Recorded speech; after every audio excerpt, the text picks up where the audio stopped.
Okay, my people, lẹ́yìn tí mi ní ilé lọ́kàn lájú mo mú nǹkan gidi wá fún yín, nǹkan tó jẹ́ pé tó bá lò wàá mọ̀ pé kókó lára tálẹ̀ nǹkan tí Yorùbá máa ń sọ nìyẹn. This is bazooka, bazooka herbal mixture.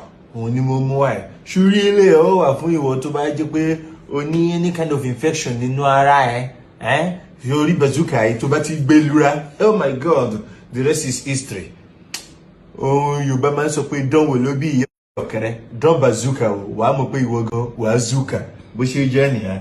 Ṣúrí ilé ìwọ tó jẹ́ pé jẹ̀dí ti kọ́ bọ́ngálò sí ẹ lára, jẹ̀dí ó ti kọ́ flat, ó ti ra ilẹ̀ sí ẹ lára bí àwọn tó máa ń talẹ̀ yẹn, bẹ́ẹ̀ ni jẹ̀dí ṣe rí lára ẹ, use this one. Kó gbà pé rere ni olúwa. Ṣúrí ilé ó ní a bit of alcohol inside, but this one kò ní alcohol kankan, oyin original òun ló fi ṣe ilé.